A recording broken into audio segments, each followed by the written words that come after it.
Welcome back to This Day in Scottish History. I'm your host, Colin MacDonald. Today, we turn our attention to the night of March 14th, 1313, when one of the most daring military feats of the Wars of Scottish Independence took place, the recapture of Edinburgh Castle. A formidable fortress atop Castle Rock, Edinburgh Castle had been under English control, serving as a critical stronghold for Edward II's forces. But on this fateful night, Thomas Randolph, Earl of Moray, led a small band of warriors in a near impossible climb up the sheer cliffs, reclaiming the castle for Scotland. And if you're curious about other fascinating events in Scottish history, be sure to check out my blog at bagtownclans.com/thisday. The link will be in the description. By 1313, Robert the Bruce was steadily regaining control of Scotland, winning battles and reclaiming lost territory from the English. But Edinburgh Castle remained a powerful symbol of English rule, looming over the city from its near impenetrable perch atop Castle Rock. A direct assault was out of the question. The fortress had towering walls, a heavily armed garrison, and was protected on nearly all sides by sheer cliffs. Any army attempting a frontal attack would be annihilated before they even reached the gate. Enter Thomas Randolph, a nephew of Robert the Bruce. Randolph had earned his reputation as a skilled and determined commander.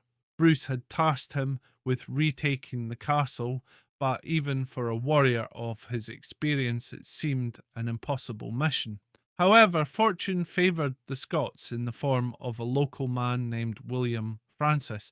Francis had once served in the castle garrison and knew of a secret path up the steep rock face. He had scaled it before under cover of darkness to visit a woman in the town below. Now, the same hidden route would become the key to one of the most audacious attacks in Scottish history. On the night of March 14th, Randolph and a hand-picked group of 30 warriors gathered at the base of Castle Rock.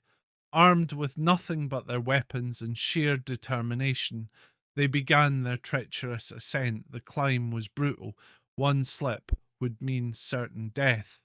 The men moved in complete silence, their hearts pounding as they hauled themselves upward inch by inch. The darkness shielded them from the eyes of the English sentries above, but any misstep could still betray their presence.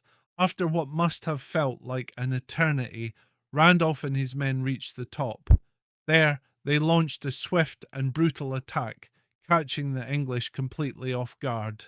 The garrison, unprepared for an assault from the cliffs, scrambled to defend themselves, but it was too late. Randolph's warriors fought with ferocity, cutting down their enemies in close combat. Within moments, the battle was over. The English defenders were slain or forced to surrender, and by dawn, the Scottish flag once again flew over Edinburgh Castle. The recapture of Edinburgh Castle was a major victory for Robert the Bruce's campaign. It was not just a military triumph, but a psychological blow to the English, proving that no fortress was truly impregnable. The castle was once again in Scottish hands, strengthening Bruce's position as he prepared for the decisive confrontation with England at Bannockburn the following year. As for Thomas Randolph, his bold leadership and unshakable courage in the assault only added to his growing legend. He would go on to play a crucial role in Scotland's fight for independence, becoming one of Bruce's most trusted commanders.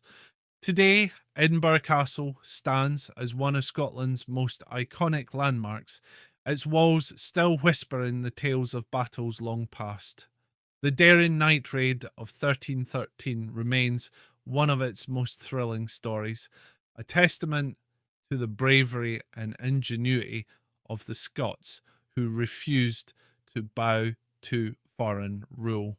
Thank you for joining me today on this day in Scottish history. I hope you've enjoyed this tale of daring and determination. Don't forget to check out my blog for more historical events at bagtownclans.com/thisday. Tune in tomorrow for another journey through Scotland's remarkable past. I'm Colin MacDonald. Haste ya back.